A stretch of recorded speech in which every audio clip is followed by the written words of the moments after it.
The Wii U was a devastating console for Nintendo. While it had some half-decent games, it under-delivered big time, and has left Nintendo floundering for the last 5 years. When the Wii U promised a revolution, all it delivered was a protest of sensible gameplay and apparently against 3D Zelda. I mean, we've been waiting since 2013 for this game, but realistically, since 2011, and even earlier with how Skyward Sword under-delivered. But at last, Nintendo might be saved. Because just over a week ago, Nintendo finally announced their new console, the Nintendo Switch, and it's beautiful. Seeing Nintendo merge the power of their home consoles with the limitless portability of their handhelds does nothing but bring a massive smile across my face.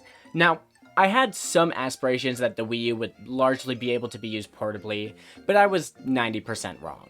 If you really wanted to, you could lug the console around with you alongside the power for the console and gamepad, and simply use the gamepad as a screen. But that's hardly more simple than the way others have made portable kits for the Xbox 360 and even Xbox One now. But the Switch has no fine print. This is all portable. So what does that mean for games? I always assumed prior to the launch of the Wii U that it would be more powerful than it actually was, and that majorly shot it in the butt. Most developers stopped caring after even the first few months, and that console had the benefit of being a fully fledged console. The Switch, however, is more than half the size of the Wii U, and has to worry about fitting a battery, screen, and controllers in the same space, so it surely can't measure up to the other consoles around. Well, that might not necessarily be true. It's definitely not untrue, but when you consider the Breath of the Wild footage, Skyrim, and even this new 3D Mario, it's certainly not going to be weak. My only worry with the hardware is that it's gonna age a whole lot quicker than previous consoles. We're only a few years out from a brand new generation from the other consoles, and with the Switch starting out weaker in the first place, it essentially guarantees that most modern games by the end of its life cycle won't run well. However, if we assume this console does well enough to actually reach the end of its healthy lifespan, unlike a certain you-know-you, then I'm sure it'll receive a mid-gen refresh, like the upcoming PS4 Pro, or even like the new 3DS. So in reality, the main worry is in what effort will the third parties go to develop on this console. Like I said, most abandoned the Wii U after a few months, and on the Wii, it seems like most devs just worked there begrudgingly because it was so popular. What's gonna keep them on the Switch? I couldn't say.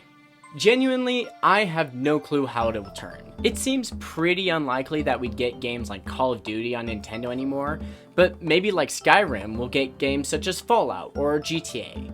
But that's only if people buy the thing. Maybe after the Wii U, people just won't trust a Nintendo system anymore. Well, I can say for certain that's not true. You wanna know why?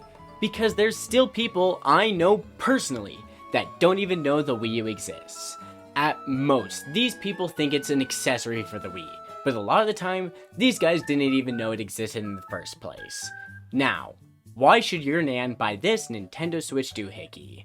Honestly, I'm gonna bet for the first month or so, maybe even year, the only reason to buy this will be for Breath of the Wild. But you know what? That's a good thing. And it's not gonna hurt the console either. Look, if you watched E3 at all, or saw any of the gameplay tests for Breath of the Wild, you know this game is something else.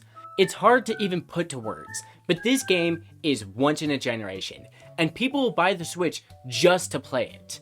But I'm sure you're saying, it's releasing on the Wii U too. Why wouldn't they get it on the cheaper system? Well, there's two answers to that. For one, nobody knows what a Wii U is. Well, I mean, sure, if you're watching the Breath of the Wild E3 event, you certainly have some base understanding, but if you don't own one already, it's not like you're gonna get one now. Which brings me to the second point. Nobody wants an old console with old games and a dying fanbase. They want the new toy that lets them play Breath of the Wild on the couch, on the toilet, on an airplane, and even while you're driving. So, while the government might not recommend the last one, you cannot understate the potential this system has. At this point, all Nintendo has to do is not screw up Breath of the Wild. So with that, do the dishes, and as always, keep cool. Bye!